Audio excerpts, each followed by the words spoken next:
Today, we will talk about the Diamond Sutra, a significant and influential Buddhist scripture that has played an important role. The Diamond Sutra will be covered over 2 days, specifically in this course.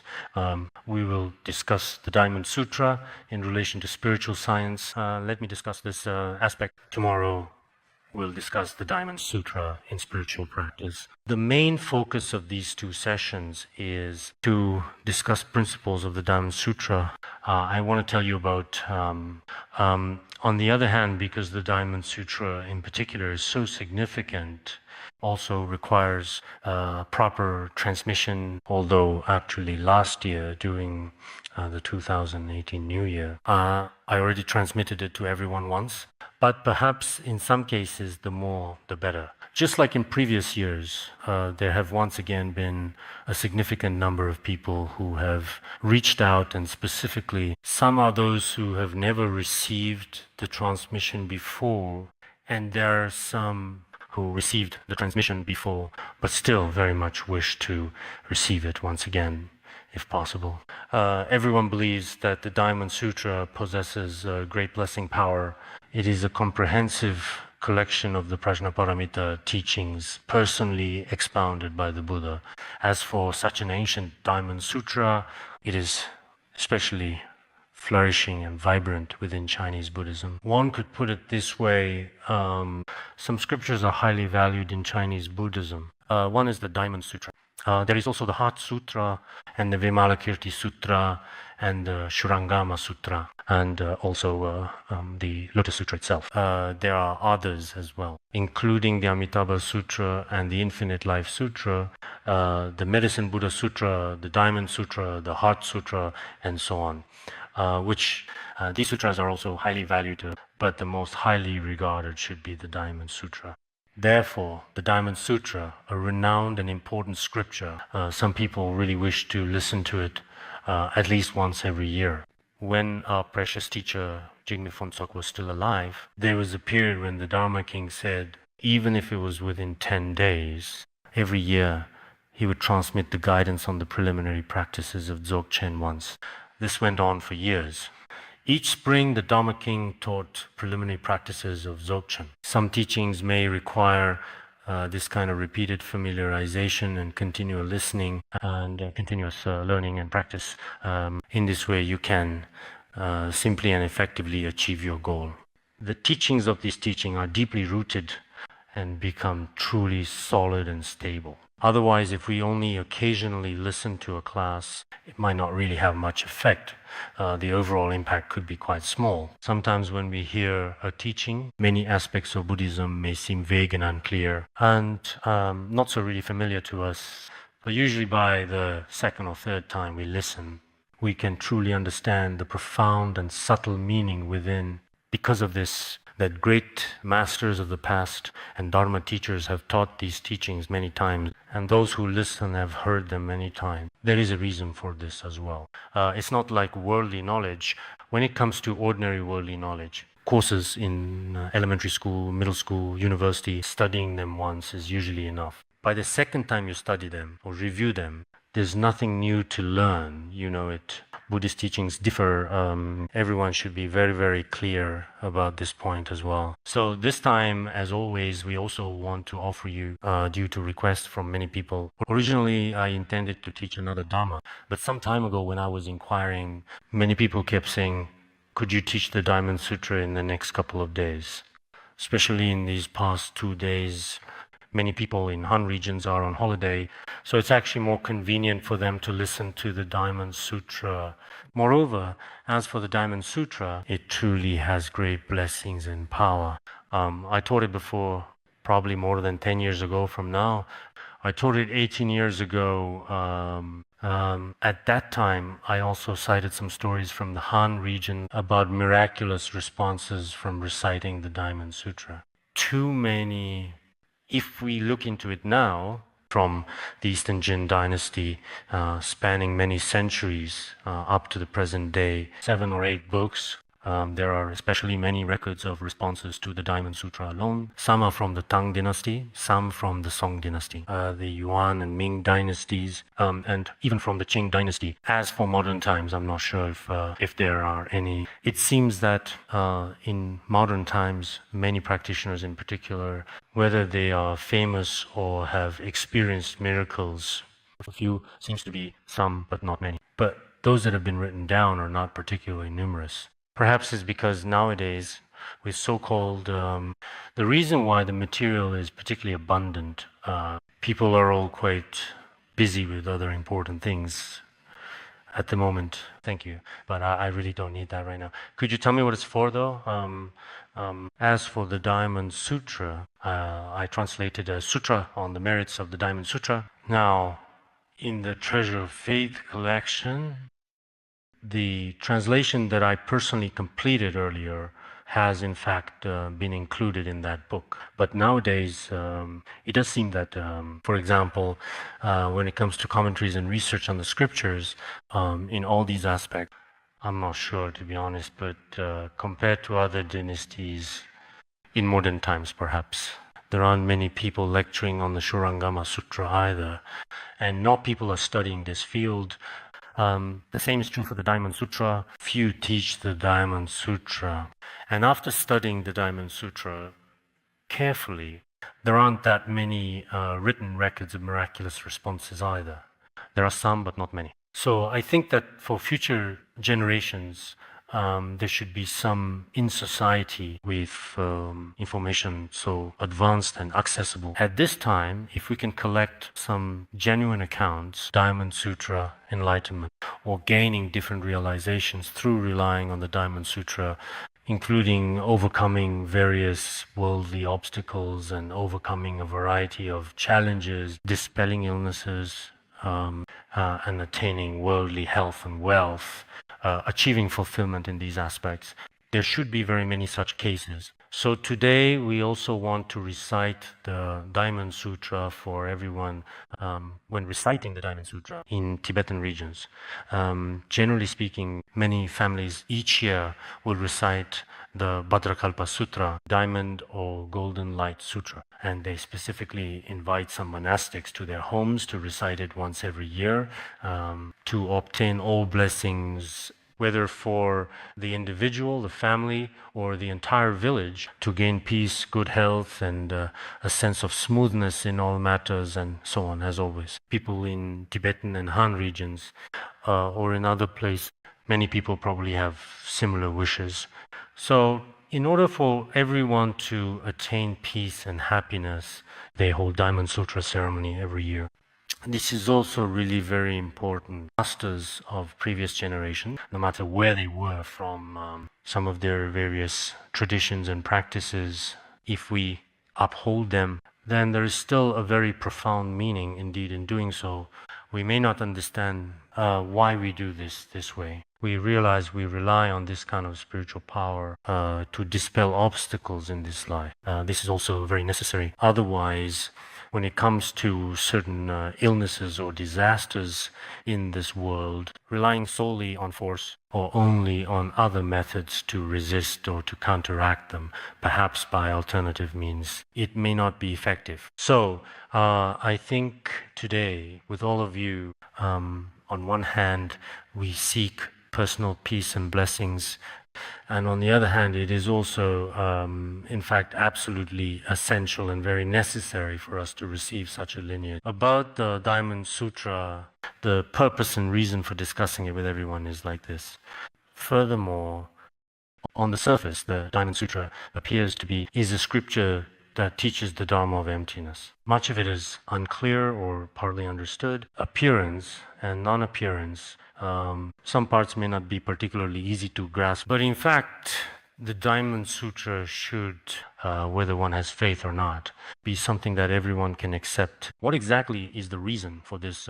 Actually, the Diamond Sutra is not particularly religious in tone. Why, you might be wondering, do I say this? Any religious leader in the world would talk about the fundamental principles of their own religion. But what does the Diamond Sutra actually teach? It is not simply about Buddha's truths alone.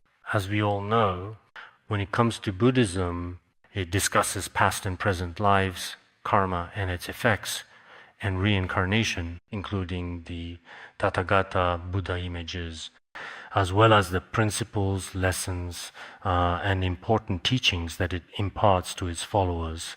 Like good deeds are rewarded, evil deeds are punished. All these basic Buddhist concepts are discussed. But are they mentioned in the Diamond Sutra?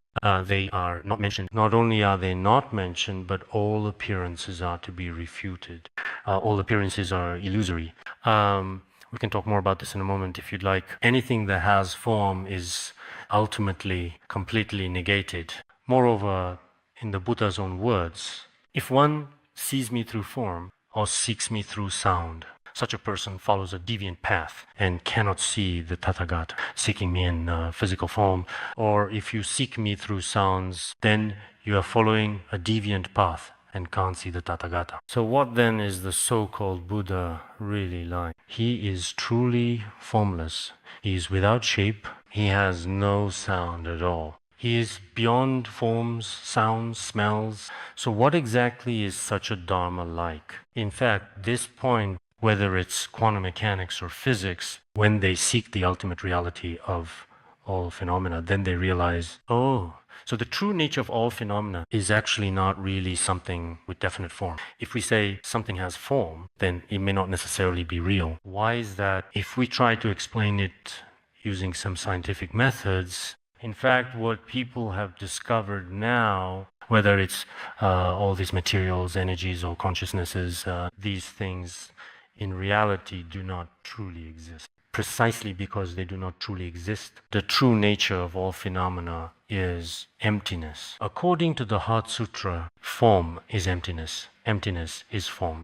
So what is being discussed here, actually what we see now, what we hear now, what we obtain now may not be the truth. What we call object. These phenomena are objective, are actually not objective at all.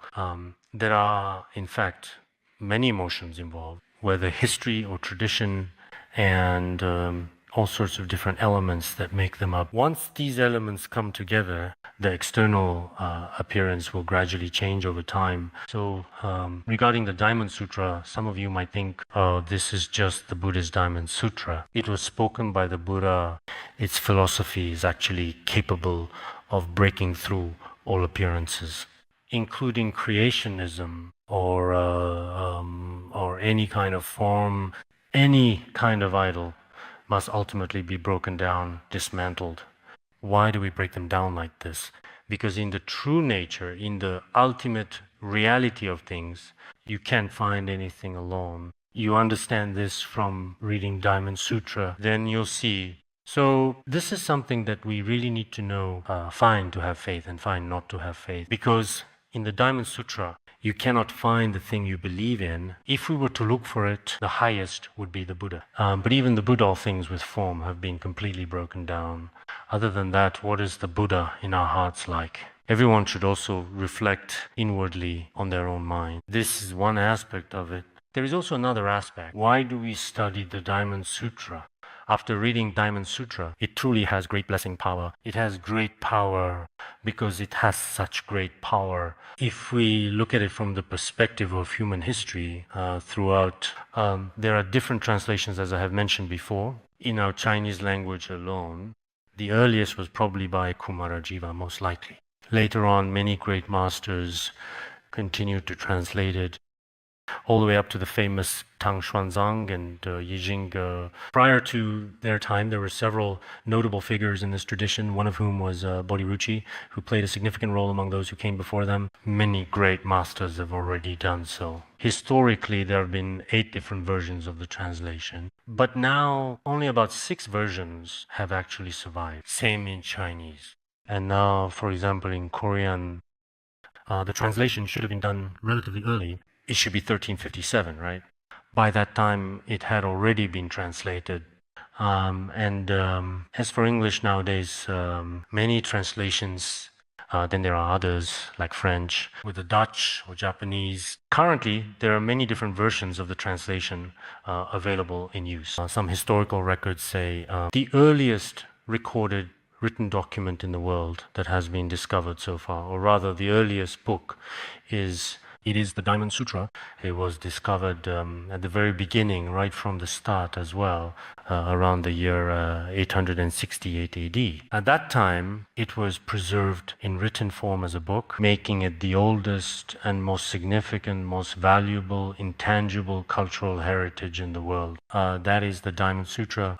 As for the Diamond Sutra, it has a truly great many legendary stories in its history, in Tibetan and Chinese, also in languages of other ethnic groups. It can be said that worldwide, whether people have faith or not, all attach great importance to it. Reading Diamond Sutra, some people don't get it, not sure its meaning, but everyone still likes it and has faith in it. Because reading the Diamond Sutra, there are many spiritual responses within it. Naturally, relying on its blessing, it shatters our affliction. According to the Tang Dynasty translation by Xuanzang, it is called the Diamond Cutter Sutra. The term can sever is also rendered as doju in Tibetan, meaning it can directly cut off our afflictions and discursive thoughts, which is, quite frankly, especially extraordinary. It is a scripture that expounds on emptiness, especially for those who are perhaps more learned or well-educated. They should be interested in the ultimate truth as a whole. People like this are particularly fond of the Diamond Sutra. Of course, for us beginners, or those who study in a simpler or more superficial way, for such people, the teachings and the Diamond Sutra, including the content found in the Heart Sutra, may indeed be very difficult to understand. But even if you don't understand the Diamond Sutra, if you simply recite it, if you uphold and offer to it, and frequently carry it with you, then the merit from this is limitless. So, I would like to briefly explain to everyone why I am transmitting the Diamond Sutra today. Time constraints. I'll recite the lineage for you. And we come to some key points. I will give you just a brief reminder or explanation. Then we may be able to finish reciting half of the lineage and the explanation today. Then tomorrow, we will complete the remaining half of the lineage transmission and discuss some aspects of practice. Over 2 days, the transmission of the Diamond Sutra will be complete.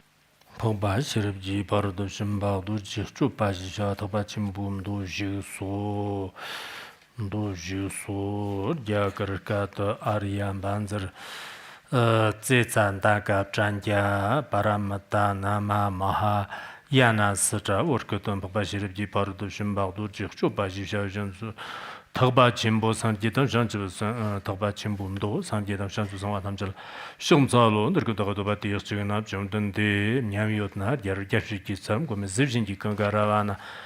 Gerlong Tony, Ngabia, G, Gerlong Gagan Jimbo, Shansu Gagan Jimbo, Raptum Mambo, Tardan Tachi, the Jigsaw, the Jonathan de Ngajuti, Santapta, Chukur, Kalak, Sorte, Hons of Namne, Nyamyuki, Jonker, Chamber, Surnum, give share the Shakzo, and Jonathan de Nyamyuki, Jonker, Chamber, Surnum, give share the Shani, Jersey Sorte, Zeki Shavam, Zate. Jersey Sorte, Zeki Shavam, Zate.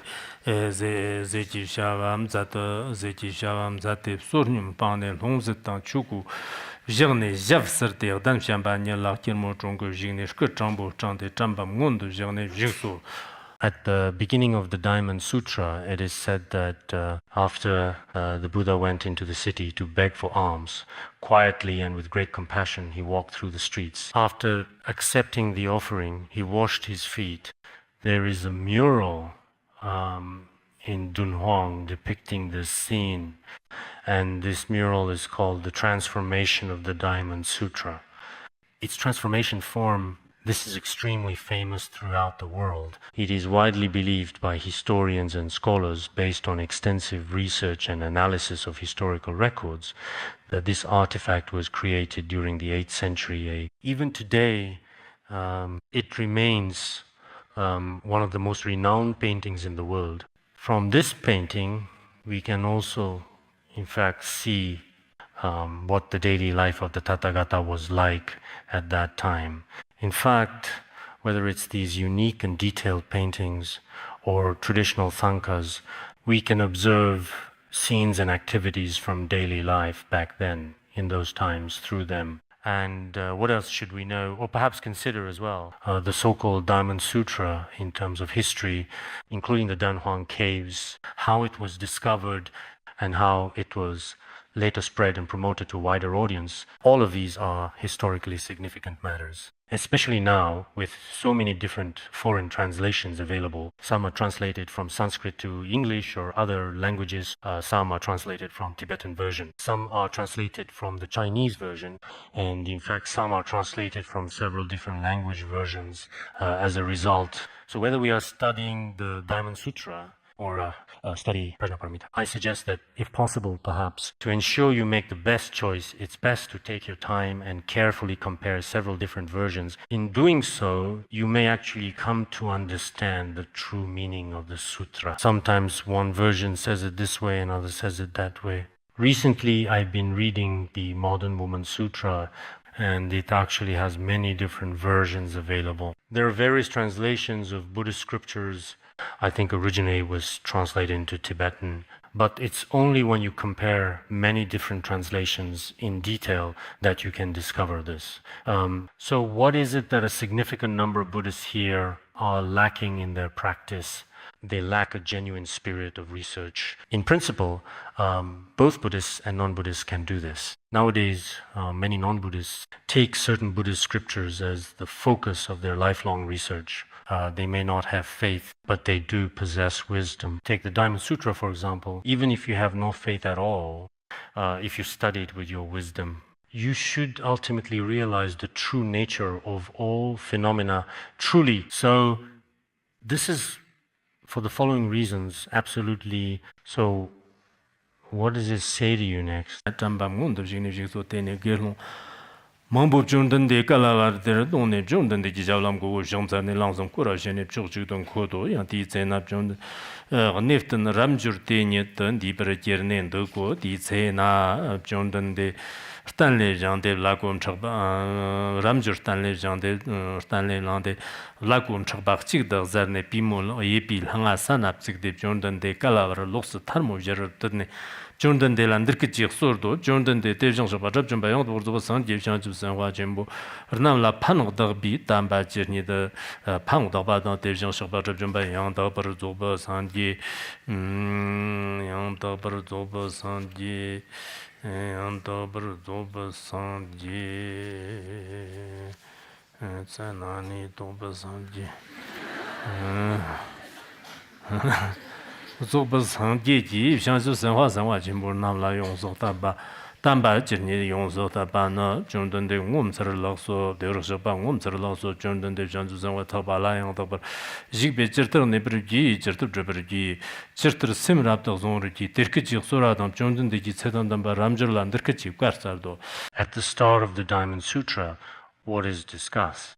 At that time, Subhuti asked, we call him Subhuti or Shangshan, good manifestation. He asked, how exactly should one tame the continuum of the mind? How truly should one tame the mind? How to tame the mind, this is without a doubt absolutely crucial. Nowadays, in this world, as everyone knows, it's very difficult to tame the mind, right? What is the main teaching of the Diamond Sutra? Tame the mind. Many of the joys and sufferings we experience in this world actually originate from our own minds, really. But for many people, there is simply no way of knowing this. They are unable to find out about it. I remember Mipham Rinpoche once said, the ignorant believe that all suffering and happiness all arise from external conditions, constantly scattered in the realm of acceptance and rejection amid the turbulent waves of greed, anger, and distracting thoughts. In other words, as we might say, foolish people believe that all suffering and happiness come from external causes. It's not me. It has nothing to do with me, to life, to parents, and to other aspects of society. So what are they always busy with all the time? Accepting and rejecting external circumstances. Then they themselves are also constantly one day happy, another day suffering, never finding restful peace amidst the ever-present relentless waves of greed and anger. But the wise are different. What do the wise believe about suffering and happiness? They believe suffering and happiness come from the mind. So the wise look inward at themselves and ultimately are able to attain peace and happiness. This is the difference between the wise and the foolish. Even now, we can observe this in the world at large, in many different ways. What are most people, generally speaking, like in this world? They are unable to tame their own mind. Precisely because of this, it is clear that many unsatisfactory situations often arise. Therefore, in the Yogacarabhumi Shastra, there is a saying, one who skillfully tames the mind brings forth happiness. I think this statement is very important. Each of us should truly be adept at taming and understanding our own minds, and consistently so. If we can truly tame our minds well, then because the mind is tamed, it'll bring us happiness in life, happiness in spirit, happiness at work, and all kinds of happiness are not far away. You could say they are within easy reach. For each person, if my spiritual practice is a bit more advanced, or if my methods for taming the mind are a bit better, then in a very brief period of time, I can truly attain this kind of happiness. After all, isn't everyone in this world pursuing happiness every day? Since you are seeking happiness, what should you actually obtain? You should carefully, fully understand and obtain its true nature. What is the truth about it? In fact, in our Diamond Sutra, this is probably explained the best in the following way. Diamond Sutra explains this is different from other explanations in some ways. Some definitive sutras might also explain it this way. For example, in the Lankavatara Sutra, it says, all phenomena in the three realms are mind. All phenomena, high and low, in the three realms are mind. Apart from the mind, there is simply nothing to be gained. Outside of this mind, there is nothing that can be obtained. Essence of Diamond Sutra. The essence of the Shurangama Sutra is essentially the same. In that case, what exactly does our Diamond Sutra teach?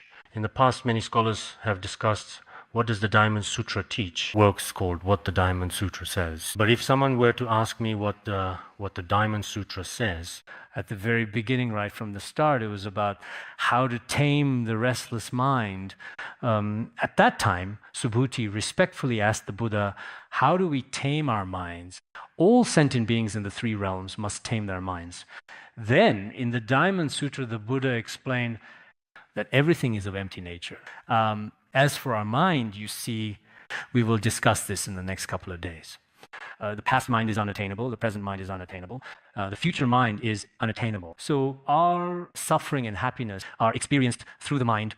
But what exactly is the mind like? The mind cannot be grasped. The mind is empty in nature. In this way, ultimately, all problems are already resolved. Some time ago, when we were discussing Vajrayana teachings, we mentioned each being experiences karma differently. For example, the objects seen by hell beings differ from what hungry ghost beings see. What humans see and what animals see can differ. Therefore, everything in our world truly can be summed up as all phenomena in the three realms, I say, are but mind. All phenomena, all things are created by the mind alone. In Buddhism, all phenomena are created by the mind. Some of us non-specialists in Buddhism might think, that's impossible. How could all phenomena be created by mind? There are pillars, hard stones, and outside there are varied, all-encompassing phenomena. How could these be mind? But in reality, when you truly observe, actually, this point should be quite clear now as well. So what is, in essence, really actually perhaps the main teaching in the Diamond Sutra? It mentions nothing else. It teaches emptiness.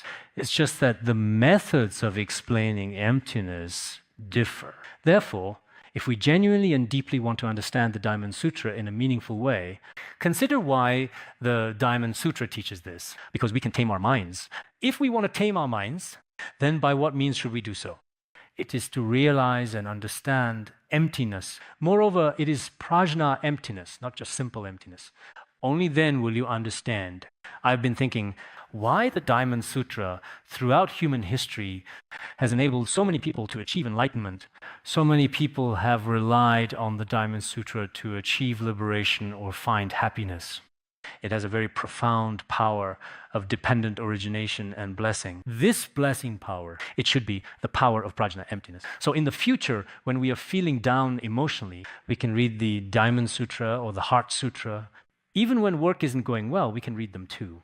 Because for most of us humans, just like you and me, in our daily, everyday lives, we often start out with beautiful aspirations, but they just never seem to come true. Whether it's in relationships, in life, or with money, many things are simply unattainable. Everyone is always chasing after something, but once we get what we want, we start to worry about losing it. We wonder if the things we have will be lost at any moment. For example, wealthy people worry about their own situations. And those with beautiful bodies wonder, will I get old? What will I do then? Why are beauty salons doing so well these days, especially lately? Right now, beauty salons are currently among the most successful businesses in the world. Why? It's because many people feel insecure and are afraid of aging. But there's really nothing we can do about it. No matter what, when the time comes, well, to be perfectly honest, I think perhaps maybe it's just actually somewhat preferable for us to study the Diamond Sutra instead, because I've actually heard that beauty salons are extremely expensive these days. When we walk through the city, the best buildings are always truly theirs. Some look like royal residences or palaces. We ask, is this a temple or a history museum? They say, no, this is just a characteristic of this country. Business here is, as you can see, especially good, truly excellent, because people feel insecure. They don't know what things are. If we could, even for a moment, truly understand emptiness, many things would be easily resolved. Many people are always worried about gains and losses, including us practitioners. We wonder, will I get old? Will I die? Will something happen to me? But for those who truly understand emptiness well, first, just like the Shravakayana perspective, impermanence will certainly come.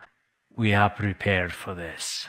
Everything is subject to impermanence. So ordinary practitioners should accept all forms of impermanence in life. Then the second aspect is, even if impermanence occurs, in reality, none of these things truly exist. We will discuss things being like a dream or illusion.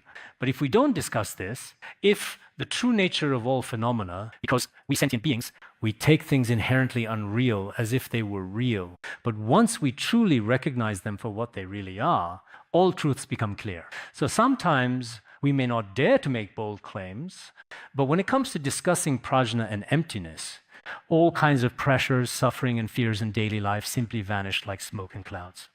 If you really rely on other methods, no matter how hard you try, there will always be suffering. The wealthy have wealthy hobbies, and the poor have the cries of the poor. Everyone in their own position, when we look at them all, it seems like these people should be very happy. But in reality, if you actually spend some time with them, for example, those leaders with especially high status, they appear to be so glamorous and doing well, but if they haven't realized emptiness, they still have many suffering and difficulties, anger and resentment. And then those who are praised and flattered by so many people, by so many others all around them, whether they're celebrities or singers, wow, they seem especially happy, right? But if you actually get close to their daily lives, there may be all kinds of troubles and worries. So why is it that the Vajrakata Sutra, Diamond Sutra, is the most popular one in my books? Absolutely, without a doubt, always has been, you know. I think the reason is that people still often rely on a method that truly subdues and tames the mind within their continuum. Emptiness is the best nectar and medicine. This is something that in our own personal experience, I think had I never encountered Mahayana Buddhism, I would be especially miserable right now. But due to the power of Mahayana teachings, no matter what happens in daily life or in practice, I can still face it, and I do so very directly with complete honesty and without any hesitation. If any changes occur, at the very least, we should be able to accept them with genuine happiness. Perhaps this is the power of prajna, wisdom. I won't elaborate too much, otherwise it would be too extensive and we couldn't finish it today. Сэртэрсэн зонроо живази тэр гэж зураад амчомд нэг гисэдан дамба рамжурлан тэр гэж гацардо рамжурлогзо рамжурдэ дэвжэн шобе шанчвсан 화 침보 남라 파노덕 비어담바 담소 дэвжэн шобе шанчвсан 화 침보 남라 용속다 비담비 용속다도 рамжур디 ивжернанyo 뇽라 лаг브르 랍데 일라 종시 шанчвсан 화 타발라 양 더브르 지비 쩨터 네브르샤 쩨터 르브르샤 쩨터 랍도 종르샤 샤강에 툴랍샤 또 좀든데 대전 옥소르네 제단단 바람주르 좀든데 더터름 냠바단 좀든데 지제단단 바람주르 란더키치 과차도 람주르 돌랍샤주상 타발라 양도 브지벤더 냠도 덕 셈친 쯧즘 셈진더 데비도 아단 공알레 기바단 Ngarli Tibadan Rosili Tibagam, Zidi Tibagam, Zichan Nam, Zuchan, Mayan Nam, the Shichan Nam, the Shichan, Mayan Nam, the Shimebam, the Shimeba Mayan, Semchin Dikamaj, some Semchin dog, Bate, dog Tamja, Pombo, Homa, maybe young Lendi Pians.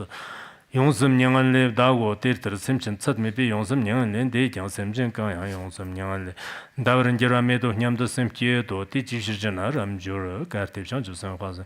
And the Sina de Semchin, the Shi, Juna de la Jansen Huaji, Mershavi Shiro, Tichijana, Ramjur, Semchin, the Shib, Jikam, Trozon, the Shikam, Kanzak, the Shinjina, the Shanju San Huaji, Mershavi Shiro, Young Ramjur Shanju San Hong, Bola Money, Babjim, Shaw, Chilla Money, Babjim, Shaw, Zilla Money, Babjim, Shaw, Division, the Jadon, Rodan, Rapshadan, Chula, Young Money, Babjim, Shaw, Ramjur, Jeniga, Summer and the Shiba, Young Money, but theatre Shanju San Huayam, Jono, Tijana, Ramjur, Shanju San Huakan, Money, Babjim, Badi, Sonamji, Pombo, Ramjur, Sadab. Lava Mayan Bishuro, Ramjur, Chester, Sharki, Shuro, Namki, Satozor, Slavagam, Ramjur, Sora, Jonathan de Ten Malakzo, Jonathan de Gigasarva, Ramjur, Devian the Lord on the town, Shanda, Tanda, Godan, Shugun Sam down, Shugun Sam, Shukji, Namki, Satozor, Lagam,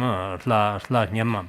Ramjur Sora, Jonathan de Ten Malakzo, Jonathan de Gigasarva, Ramjur, Devian the Shans of San Huakan Lagan, Mane Bimba Jimbati, Sonam Gi Pongbo, Ramjur, Satozon, Lava, Mayan Bishuro, Ramjur journey. The Chernam the Sem, San Posum Sobe, Devian Shaba, Laftaver Sha, Nyamam, Ramjur Sora, Jonathan de Ten Malonzo.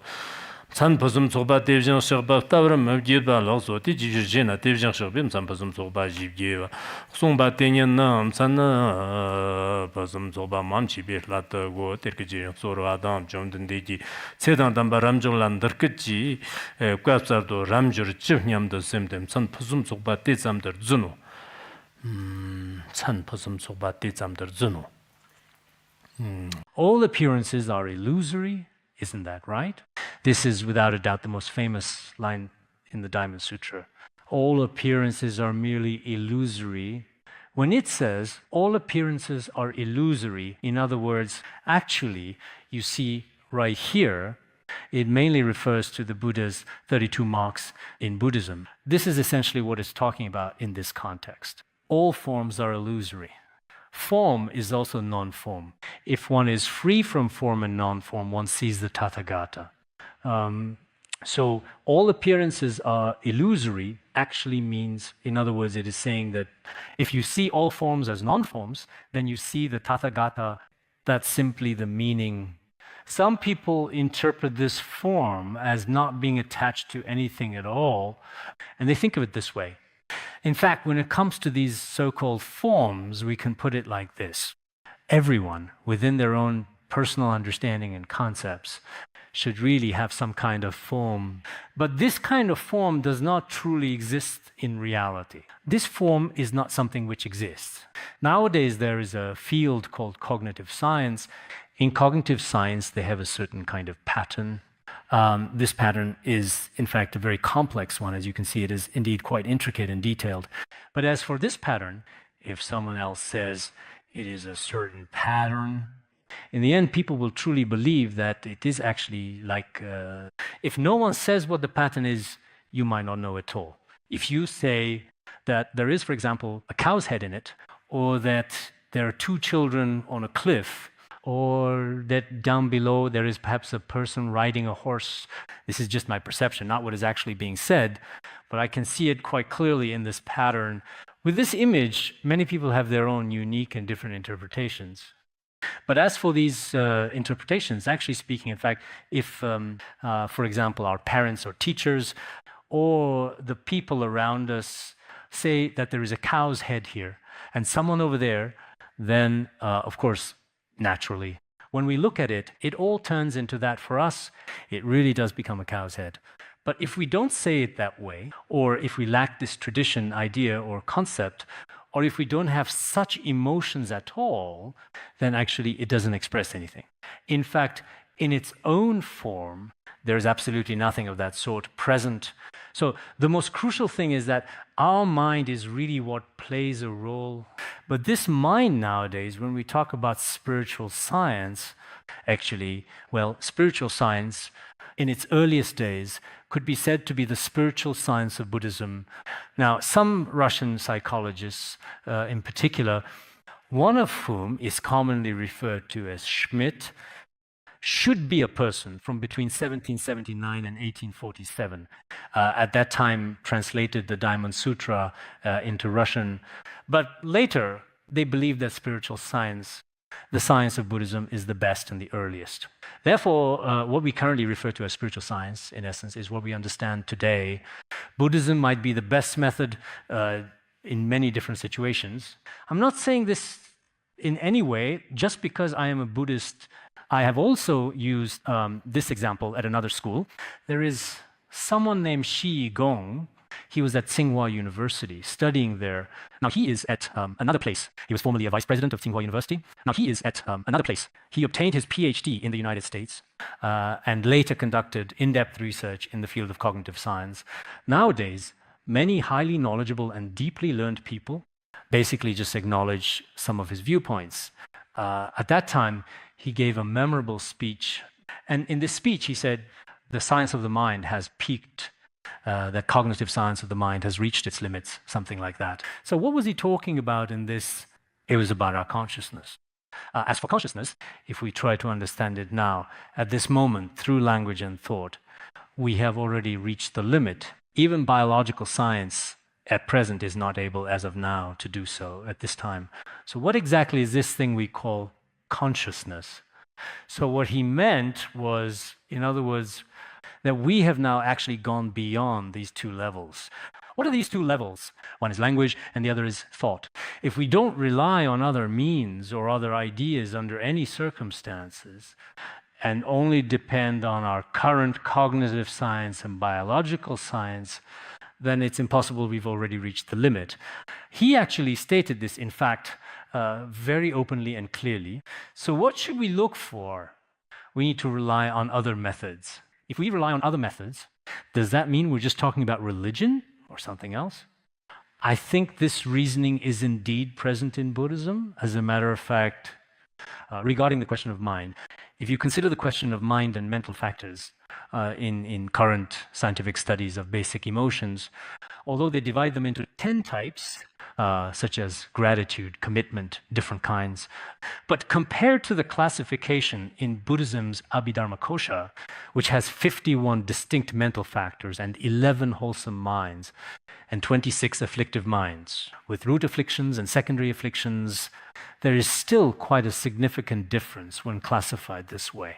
So it can be said that if we truly want to understand our mind, just as that scientist mentioned earlier, as we discussed, if we look for answers in some Buddhist teachings, for example, actually the science of the mind is not that difficult. Whether you want to understand its essence or its nature in terms of appearance, or recognize it by luminosity, or in terms of its functions, as we have discussed, those who have studied Buddhist teachings more deeply should be clear about this. In the past, people working in various scientific fields, he later used the Mahayana and Hinayana traditions to carefully examine the mind, and in the end, it could be said they suddenly saw the light wow, it turns out that, in fact, current science has indeed made groundbreaking contributions and research achievements regarding matter. But when it comes to our inner mind, up to today, it could be said that we are still completely in the dark. Many scientists only know that apart from matter, there's also a mind. I've mentioned this before in other books. There is someone called Dr. Neumann. He is an American citizen, originally a scholar by birth from Hungary or somewhere around there. Back in the 1990s, he was popular. He was known as the father of computers. In the scientific community, especially in the fields of computing and mathematics, he was famous. So, what was the conclusion of his final research? He said that in our world, apart from matter, there also exists something called consciousness that is often discussed. It has a direct and significant impact on the physical, tangible world around us, shaping the environment and the reality that we experience every day. Given this, nowadays, scientists should also have different perspectives. In fact, the principle that all phenomena are created by the mind is something they have, in a certain sense, already approached.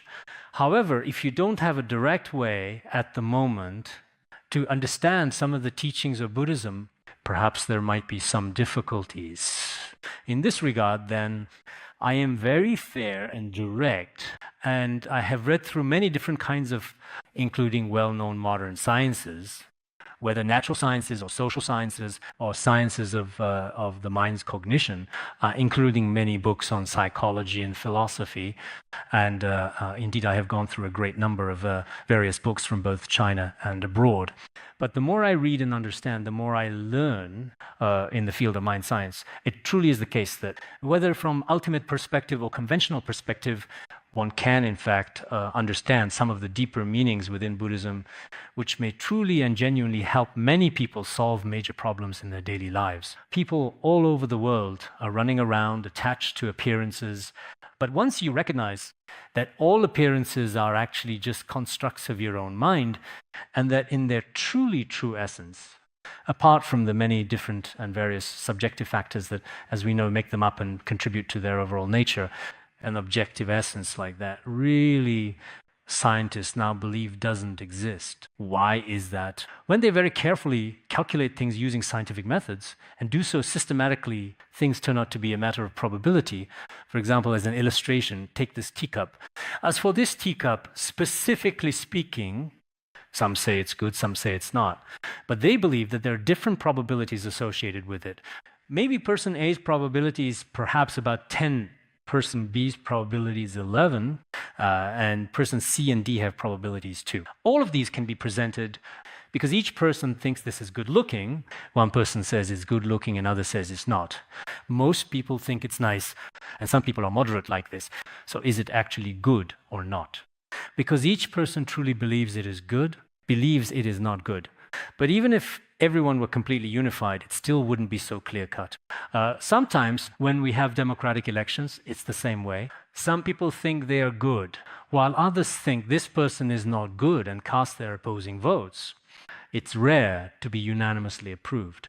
So this shows that if, in its very essence, there is something truly real, we should also be able to discover it. But in human society, including current scientific knowledge, as the scientist from Tsinghua University just mentioned, what we can actually discover now is only about 5% of observable matter, while dark matter makes up about 95%, including cosmic space as well. So if we want to discover the dark matter within our own minds, it might not even reach 5%, because many people lack the means or methods. So perhaps we need to take a look at what so-called true matter really is. If we talk about emptiness, forms within emptiness, if different karmic experiences in beings, then the similarities and differences among all things in the world should be explained really clearly. If that's not the case, very accurate and definitive statements like this. Even today, when science is seen as advanced, not everyone is necessarily able to truly understand. We must read more than 50 pages. But so far, I've only read just 8 pages. Altogether, this has over 100 pages. I just looked at it a moment ago, and if we read just halfway, that would be more than 50 pages. 제 잠든 찬는 무슨 속바대 잠든 양든데 대스터 대정석뱀 찬담 참함이 버렸다고 대르크 집과 자라담 준던데 라체당담 바람줄기 인더크 집과 자르도 준던데 마운티나가 게타말 nga 타말라 담비추 랍던 직버른 게로아나 샘정강라 더 강라라 더 건더 타빔 도르디 츠급 샤파 타글라 양더 버른데 시키 버른 게로암 종왔다 Chilagam Jundin the Jikasarva Ramjur, Kanchola Chester Mount, Tinanga Tamala Tambichu Raptor, number Jibber Jeroana, Simpson Kanala, Condertai, Durde Tsipjat, Tsipshapa Tagla Yang, Taper and the Shipper Keeper and Jeroam, Jonah Tamchi, Laksam Ji, Chutirk, Mazir Jip, Jundin the Mountain and Gavetama Tambichu Raptor, Jibber and Jubana, Chance of Sanwa Jimbo Tsuramdar, Damba Yondan, Damba Sheriff, Damba Dom Jonte, Ramjur Chance of Sanwa, Chimbo Tedder Jans, and Yerchila. 님 그르시바 마인드 산직시라 게이시 게이스타 키바 마인지 람저 산겜 범적도 말라 님 그르시장 산겜 범적도 말라 게이스타 키비션 주선화 선화 침보대 동종 람저 강동들 타임도데 샤바 강동 샘전타 바시즘 키베르 게르와 테도나 대장 서베임 케노 람저 테도나 대장 서베 즈데 람저 샘전 테도 탐전 소름기 손음지 봉보고도메 바 예장 용서 더브른 여로 대집실 예나 람조르 장저선화 대 쳔보대덕나 다도 드시반직 버른 መንጀር 샘전던 드시반 마인 박쪽던 드시반 마인 강석던 드시버른 직버른 መንጀር 비시로 람조르 장저선화 대 선화 쳔보대덕 장 주선 드시바단 주메버연 드시버른 መን직대 대덕는 드시단지 드시메버른 직버른 መንጀ로 Here, there's a reference to the Diamond Sutra. In this context, even the Dharma should be abandoned. How much more non-Dharma? Many believe even the Dharma should be let go of. Then non-Dharma goes without saying. So all wholesome Dharmas are also to be relinquished. Some people nowadays, in what is called wild chant practice, claim not to be attached to anything and not grasping at appearances. For such people, in reality, it is like this. Before you reach some realization, even with the Diamond Sutra, there can still be some misunderstandings because if you are not truly attached to anything at all, at this time, you might not be attached to wholesome dharmas or unwholesome dharmas, but if you create negative karma, if you have not realized emptiness, in the end, karma is still inconceivable. So unless you have truly reached the state where Dharma and non-Dharma have no characteristics whatsoever, only when you reach this level can you act this way. Apart from that, whether it is reciting sutras slowly and mindfully circumambulating or carefully offering lamps with devotion, you should not give up doing these wholesome deeds. Nowadays, I see people who have just started, who have never received basic Buddhist education and then directly study the Diamond Sutra. They become unattached to everything, saying Dharma and non-Dharma are both acceptable. I can eat meat if I want to, saying everything is fine, everything is completely permissible. But in reality, they are just saying this to satisfy their own desires. In fact, such statements are not in accordance with the Dharma. There is indeed danger in this approach. As Buddhists in the beginning, we should, although ultimately no distinctions exist, but in the conventional world, there really are such choices to make. If you have not reached that level, it is like completely abandoning the boat before you have even reached the shore. I don't need this boat.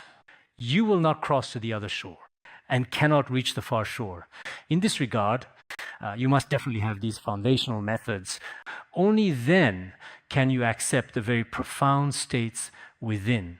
대지저제나 람조르 카르테상주 선화 침보 때덕는 추선의 시버는 징바양 때니 때덕 거덕든 점버는 여자 샘전든 점버는 쪽든 점버는 여 쪽든 점바당 강석든 점버는 여위 쉬어로 카테 추덕 메버는 시바나양 때니 때덕 거덕든 점버는 여자 샘전든 점바당 쪽든 점바당 강석든 점반 여위 쉬어로 대지저제나 람조르 상주 선화 추경 로버럽 종으로 마셔대 추마연 바랑 로버럽 종으로 만저 먹종 쉬어로 na te la gonde te jang shbe chu dir nam jang ndo zang ta bran de si ba nam ji chu nam jang pon re she na chu ma yan bar na bar ta jir mu ji son so yang jang den de ji ze dan dan baram jir lan der ke ji ba zar do ram jir de jir nyam da se ma te jin no sha ba kong la na mi ba yang do bur zo ba shan che tum bur zo bur sang ji bi chu de de yang yo tum nyam na te jang shbe chu de de yang tan nam nyam na te ke ji ba zar wa dam jang den de ji ze dan dan baram jir der ke ji ba zar do jang den de de ke jang den de ji son ba tun char bar jir na te jang sha ba la na mi ba yang do ba shan che tum bur zobar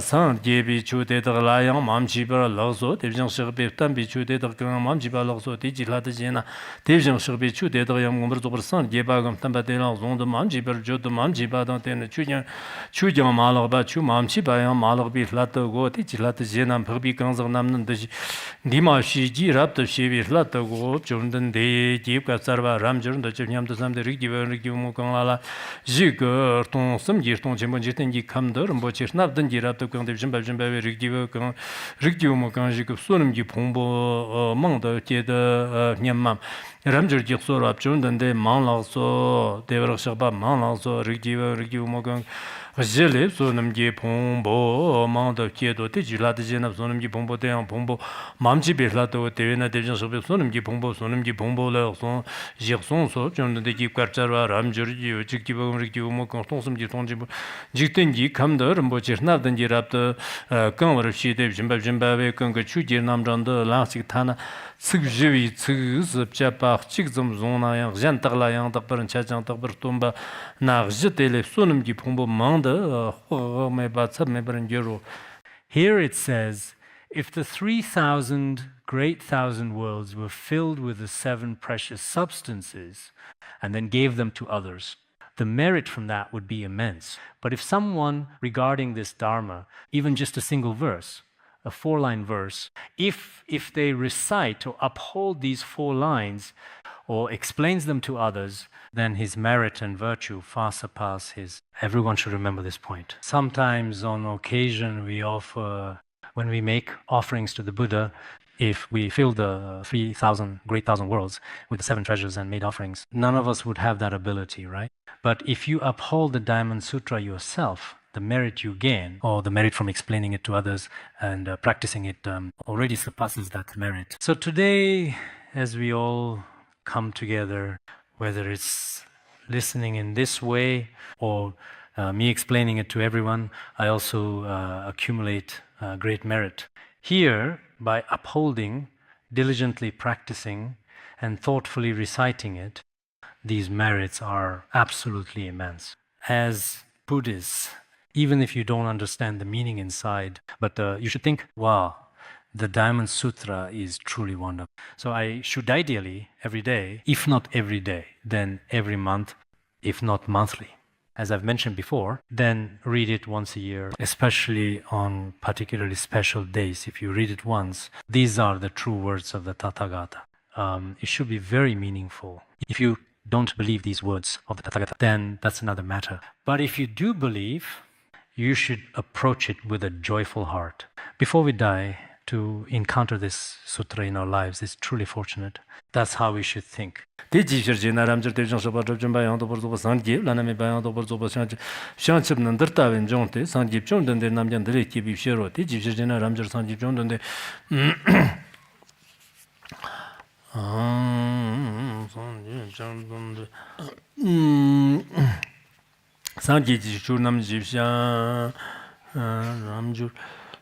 Ramjur Sanji Churnam Jivshavana Sanji Chutedang Dagme Badev Janshak Berson Bishara de Tina Sanji Churnam Jivshaw, Ramjur the Chinyam the Sem, Yenda Jigbanda, Yamda Dakar, Yenda Jigbim Driver to Yamda Sem Mam, Ramjur Jixorab, John the Malazoti, Jizan of John the Chilayang, Jigba, Mamchi Bisla, the Tina Yenda Jigba Jibjo was Layang, Magic Badan, Jalayang, Magic Badan, Jalayang, Magic.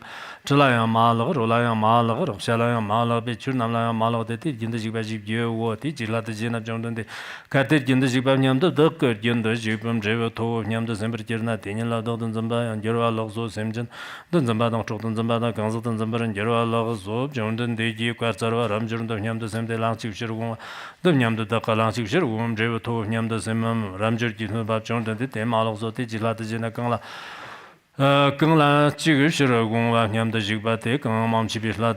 Everyone, please make sure you stay awake and don't fall asleep, because it's important to pay attention right now. If you fall asleep, then Tina Lancy Shirguma Jia, John Digi Lancy Shirguman, the Nyam the Lancy Shirgum, Javel, two of Nyam the Semperjana, the Doctor Zimberjera Loxo, Simpson, and Zambada, Zambada, Council, and Zimberjera Loxo, John Digi Quatsara, John the Nyam the Sem Shirmaguma, Nyam the Shirmagum, Javel, two Nyam the Sem Nyam, or Amjur Sora, John the Ten Malos, teachers, the Jena Kanga, Shirmagua, the Jiguba, Chutela, Kama, Jibilato, Tishan, Shirmagua, Jibio, John the Quatsara, Amjur. The Jam the Zim de Rabjumba de la the Rabjumbani two Yam the Zim Ramjur Sora, John the Ten Malazoti, Gilata Jena Kans of Rabjumba, De Young Gilado, John the Kata Rabjumba, Yam the Duck, Rabjumba to Yam the Semper Jena, the Doctor Zamberjera Lagso, Simpson the Badon, the Badon Council, the Merjera Loso, John the Donatation of Rabjumba, the Bordo San Gigi, Junior Me Parni, Beam Chok the Tande, John the Doctor Jaro Rabjumba Logjan, John the Yam the Dono Rabjumba, Nyam the Semba Loso, John the Catin, the Yam the Rabjumba, two Yam the Semperjera Division Shop. Rigiva Ramjur, Yomome Bala, Neba, Namjim Chur, Yende Chila, Marnebe, and Yomomba, Neba, Mebala, Neba, Long, Mortun Balazzo, Jum the Kikwat, Ramjur, Yam the same division, Shabbat, Division, Shabbat, Jumbayan, Jumbayan, the Porto Santi Marmin Zada, Kanlavate, Yantabanian Biram, Jurgi Sora, Jum the Ten, Malazzo, Division Shabatin, Division Shabbat, Jumbayan, the Porto Santi Marmin, the Kanlavi, Chutela, Yungye Mamchi Baloso, Jum the Kikwat, Ramjur, and San Wakala Lazik and the Dak Jankoparnam, Drubo, Ji, Natin, Mabdember Mawo, Tijina Ramjur Kubarnam, Jankuba, number Jifia, Kubate, Mepa, Division Shabba, Sumba, Shirate, Tina, Jean Coparnam, so Ramjur, Tavena, Shans of Senhua, Chimboland, Tramone by Jipki Prussia, Techila, Magneba, Simki Prussia. Our Tibetan version of the Diamond Sutra is a bit longer. Kumarajiva's Chinese translation has fewer words. In total, Xuanzang's version is longer. Yijing translated it. He said that Xuanzang was too verbose. He translated it relatively concisely.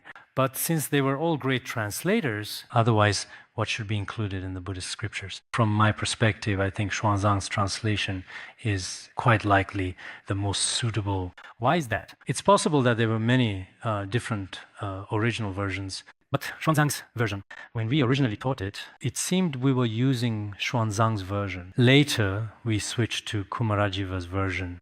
There were probably special reasons for that at the time, maybe something like that. But actually, if we're going to study it in the future, Xuanzang's version might be more comprehensive. And moreover, in every instance, such as upholding, reading, reciting, and teaching it to others, he explains all of these quite clearly. So there are still some differences in the content here. Here it says, one should simply give rise to the mind without dwelling anywhere. The sixth patriarch also attained enlightenment by relying on this phrase at the time. One should give rise to the mind without dwelling anywhere, because the mind does not abide in form, sound, smell, taste, or touch. So what kind of mind should we give rise to? It should be a mind that does not abide in anything. In fact, it is emptiness. It mainly talks about emptiness. A mind like this is also very important. The true essence of the Diamond Sutra. The sixth patriarch was enlightened on hearing it. As for us, not to mention once how many times, some people have recited the Diamond Sutra 100 times, yet their afflictions become heavier and heavier. It seems that in the end, they still just can't quite overcome them. Repeating, one should give rise to the mind without dwelling anywhere. When they encounter situations, they can't not dwell anywhere. One should dwell somewhere, as they say, right?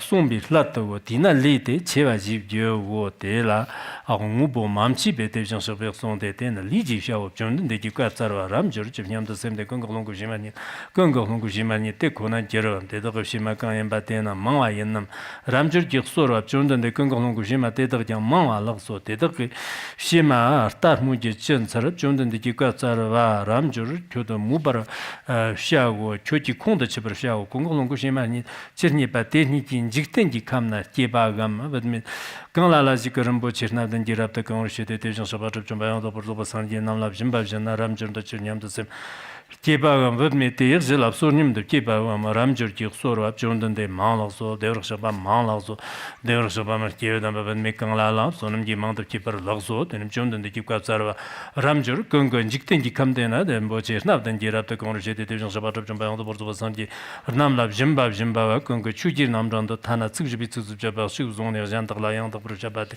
yangdag bur rabda tanna teni gjetele yang sunum che mangda khogme bar yang sonso more numerous than the sands of the Ganges River. If we recite or uphold 4 lines before the Tathagata, as numerous as Ganges sand, offering the 7 treasures, the merit is even greater than that.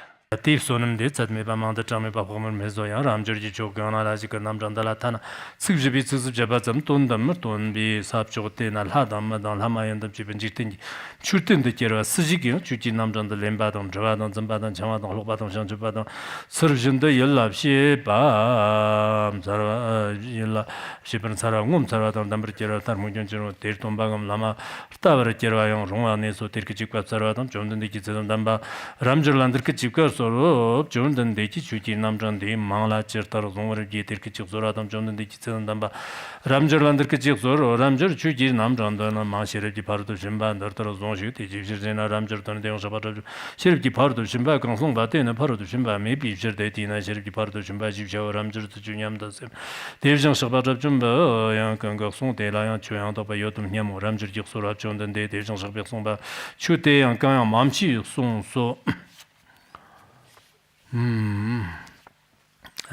How much more so in this particular case? Originally, there were some things that should have been discussed here, but I think we're running a bit short on time. I don't remember last year's class. Ramjur Gyosoro, Jondan de Sirder, de Malaso, de Shabade, Malaso, de Gila de Jena, Jondan de Sirder, Kanabate, the Mamchi Batation Shabbat Jambayan of Tina, Sumba Lato, Tina, Dre, Jisha, Jo, and Jitengika. Did we recite the lineage last year or not? If we did not recite it, for instance, or some people say we did while some others insist we didn't, how long did it take?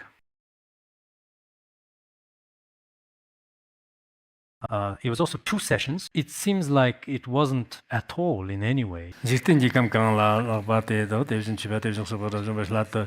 Tina Jistinji Kam, Jibjo, Jondan Quatsar, Ramjur Juniam the same, Steve Chimbum, Sansam Chisani, Potato, Redation Shabbat Jumbayan, over Sandy, Tower, Geo, Yamba, Ramjur Sura, Jondan de Malaso, Tijilat, Genetive, Chimbum, Sansam Chisani, Kan, but they were also Belson Batetum, some Mamchi, but they also Somba, Flatter, Tina, Chimbum, Sansam Chisani, Jibjo, Jondan de Quatsar, Ramjur, Geo, Kiba Mekanji, Kongolongo Jimini, on September, Congo Chuji, Namjan, the Tana Tsujibits Jabba, Zon Artisan, the Lion. Berdana Daniel sonum ji manda chang me ba khome bram hero den tsa da baram ji chuji shi ji mam ji chima shon dem chima chi ne je chen den der ki chi sur do chuji nam jan da de so be chi ni be song ba na chung den de ngom tsar lo zo de so ba ngom tsar lo zo chung den de da ge shi ji chu ba zhen ne da ki chuji nam jan der ngom nam Ngunam na yang ma tu so ti ji la de je na chung den de dur de sha ban da la yang da ban ye dan de shi ba ki bir ge ri sim jen de da ngom tsar wa dan bar ngir wa la so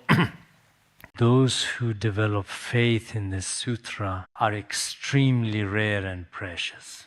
you can see for yourselves, people who develop faith in the Diamond Sutra are hard to come by. Chumden de yang dobren de sikang la baten de si mamchi bi la te di na yang dobren de si ja de so fong. Chumden de dang ne ju de nam zhang de xia ba la to zhang mu ba ne da la ngum char ba ma la ge je. Chumden de ji la mi cha de yang la mi de ngab ja ta ma la sem jen de de ju ji nam zhang de len ba dang zhe ba dang zhen ba dang chang ba dang lo ba dang xiang chi bu shi ba de ne ngum char dang dang ber ji ra lo so de yang chumden de de ne de jig ber men ji re jang sem jen de xi ba dang chuk de xi ba dang gang zog de xi ber men ji ra lo so ti ji la de jen chumden de Dagda de Shiba Dang, Semchen de Shiba Dang, Chodan de Shiba Dang, Ganzo de Shiba Lobe, Telayan, Semchen Tamja Cherry Lado, Tejila de Jina Sanji Jondan de Namn de Shiba Tamja Cherry Lado, Telkiji Sura Dam Jondan de Gizetan Baram Jalander Kiji, Surdo Ramjer Tejendo, Television, Do Semchen Kantong, Do Den de Shabala, Machak Jang, Magna, Rapta, Number, Manjervatin, Mumservatan, number Do. When teaching this Dharma, if some people are not afraid, that is extremely rare. Are you afraid? Afraid, right, huh? Are you really not afraid? Ramjur Parod Shimba Tambandan Soviet Somba de Parod Shimba Tamba de Somba Sanji Jondan de Hodame Batsame Banam Jiang Somba Division.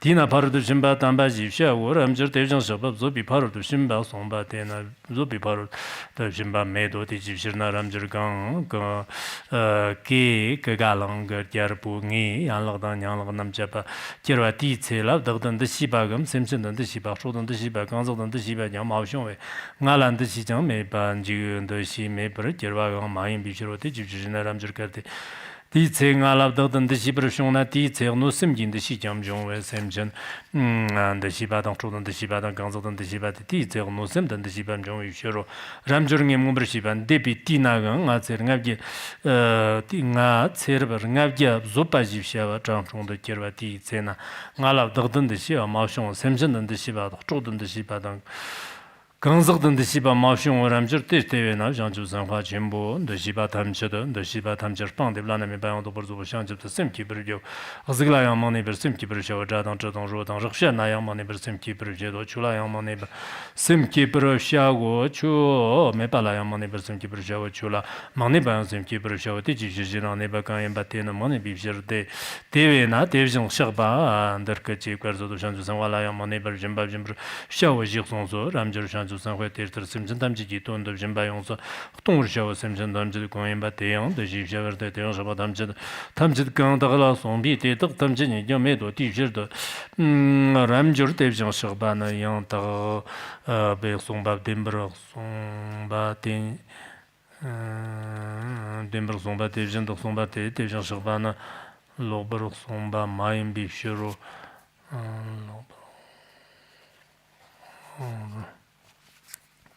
Yes, there really aren't that many. That's just how it is. What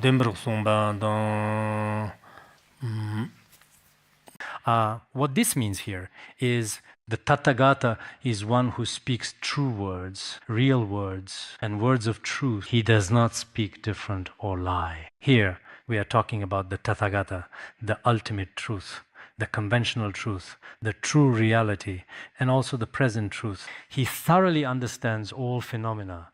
We have talked about this before in previous teachings as well, for ordinary people.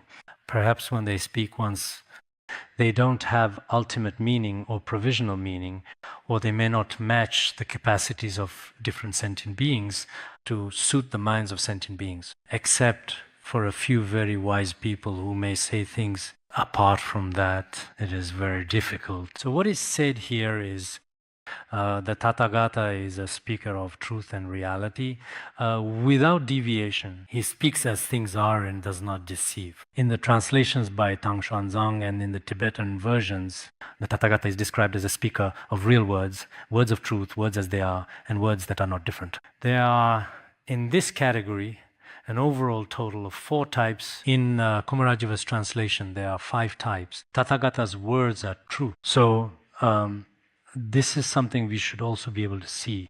Now, all the sutras in the Tripitaka are currently in written form, whether it's the Diamond Sutra, the Prajnaparamita Sutra, or those sutras that discern conventional truth. At this point, what actually can we observe or notice here?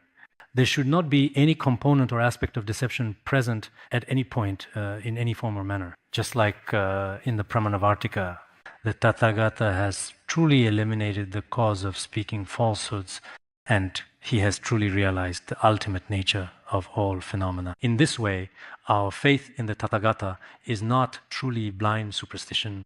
If what the Tathagata says does not accord with reality, or if what he teaches brings no benefit to sentient beings, then as Buddhists, we are entirely free not to accept the Tathagata's words. However, in the Diamond Sutra, the Tathagata speaks truth, reality, and what is as it is. At first, some people may not understand this as they consider it. Eventually, they will naturally develop great confidence in the Tathagata. This is true for the Pramana class, who have all studied commentary on valid cognition on wise individuals, valid cognition. One realizes also the Tathagata truly is a speaker of what is as it is, a speaker of truth. Few remain. Just now I was looking at the number of pages in the Tibetan and Chinese versions. Arabic page numbers are 100 pages. I looked at the Tibetan version. Since the Tibetan text is double-sided, I thought earlier that I might not be able to finish reading it all tonight, but that's actually not the case in reality. I remember there were over 100 pages. I looked, there were only 20 here. I thought, well, how much is left? But that's not the case. Today's task should definitely be finished very soon, without any delay. Dembrok somba dan te vjin yedok somba dan te vjin shag brok somba mayim bi she ro yang ram jur te vjin shag be chu gang ngombr zobr san de ba gam tamba te lav demba yang med zamba yang med ram jur ndar tar te jur that in the Diamond Sutra. Next, it discusses a positive aspect. For example, someone who speaks the truth and someone who does not deceive. This is viewed as conventional appearances. It discusses the opposite. Even the truthful and non-deceptive do not exist. At this point, it goes a step further. It discusses the aspect of ultimate truth and emptiness. Therefore, for those who don't really understand the Diamond Sutra or who lack a foundation in Madhyamaka philosophy, sometimes it mentions form and sometimes formlessness. Form and formlessness aren't existent. So what exactly is it talking about? I worry that many people haven't studied Madhyamaka or haven't learned the classifications of ultimate truth and conventional truth. We'll all be quite confused. After we finished teaching the Diamond Sutra, many people felt, wow, so they had actually studied Madhyamaka before, especially texts like the Mula Madhyamaka Karika and Madhyamakavatara. Then studying the Diamond Sutra becomes much easier to understand. If you can tell apart ultimate truth and conventional truth, why does it sometimes mention form and sometimes non-form? Sometimes it says things exist and other times they don't exist. What does all this mean? When we separate conventional truth from ultimate truth, and finally bring them together. What is the true nature of all phenomena? We understand principles in the Diamond Sutra. This is what the Diamond Sutra means when it says this. Everything's like this. Just like when we first talked about taming the mind, when it comes to taming the mind, in appearances, our mental afflictions exist. But ultimately, indeed, no matter how much affliction arises, it is non-existent.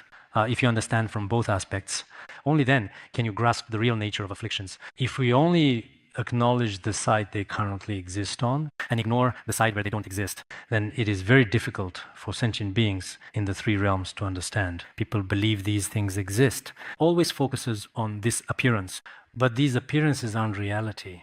But we have always believed that this is form. That is why sentient beings are pitiable in this regard. If we truly understand the aspect of their apparent existence and the aspect of their true nature, then we will know what all these apparent phenomena that arise actually are. What appears before us should be understood in this way. For example, when we see a rainbow, we think the rainbow is beautiful. But in reality, behind the rainbow, indeed it truly does not exist. For those who understand worldly conventions, this is very easy to grasp. But if someone doesn't understand conventions, some children unaware the rainbow is insubstantial, they really want to grab hold of all the different colors. If they can't catch them, they feel extremely sad. But for an elderly person, the fact that you can't catch a rainbow is the truth. There's nothing unusual about it. It may look dazzling, very beautiful and spectacular, But in reality, the truth behind it is not like that. That is exactly why, in the world we live in today, we now have a term that is commonly referred to as what is known as the post-truth era. This might also be a relatively new term to some people, including internationally in recent years, including in the Oxford Dictionary, have incorporated this post-truth era concept. Why do we say this? Because the values we hold today as individuals, it's not necessarily true. A lot of news, media, and even some businesses out there, they package things, constantly reinforcing, always hyping, continuously elevating them, and then present them to us in a certain way. Sometimes when we look at it, whether it's airplanes, trains, or cannons, many things we didn't even know before, we now recognize, wow, humanity is really successful now. Previously, electronic field, including air, matter, and dark matter, none of these were discovered. We didn't even know their names. But today, we can discover anything. There is some advantage in this respect. But on the other hand, things that don't even exist are presented to us through news and media. People are chasing something like a rainbow, and this has actually become a reality. If we look at it from this perspective, there are fewer and fewer people who are truly and genuinely seeking the truth nowadays. Although the ancients didn't discover as many incredible, dazzling things as we have now, they were, comparatively speaking, still able to seek the truth. They still certainly valued the truth. So in our current modern era, things that everyone especially hypes up or attacks, once the truth about them comes to light, they don't really care either, including some celebrity scandals, some officials' scandals. At first, people are extremely as if they're being responsible talking about it. But once the news breaks and it turns out to be fake, it just fades away and nobody cares. People aren't as enthusiastic as at the beginning. This shows that in our era, those who seek the truth of mind or material things, truly such people are becoming fewer and fewer. This may have something to do with some of the principles in the Diamond Sutra. So sometimes it's worthwhile and necessary for us to study it. This is what is said here. yang da burzo san je tamba de la dem ba gam zamba ya me do ram jur da ta te hui na mug dang dam ma ji ge men bar ji na chang mom tong wa de jin de gang wu bo jin ba yong su tong yu shang ju san hua la ta bar xia go ram jur de nyam de sen de hui na nam lang ni ma sha ni mug dang dam bi mug zi nam bar na zum tong wa jin de gang wu bo ma long yu jin ba yong su tong yu shang ju san hua la ta bar xiong yang ram jur ji rig ji mo gang la nam zhong de len ba gam zamba dang chang wa dang lo ba dang shang che par da jan da la de chen yang Tomba, Devjan Shirbe, Zigde, Semjin de Tamchin, Sunumji, Pumbo, Hogdamepa, Tsapmepa. We have already finished reciting chapter 14. Now, later it says, who upholds, recites, and chants the Diamond Sutra? If they explain it to others, then this merit is immeasurable and boundless. Today, we've talked a lot about the merits of the Diamond Sutra, and at the same time we've also come to understand the ultimate reality and emptiness of all phenomena. So tomorrow we'll continue with the remaining part, reciting and explaining as we go, all right?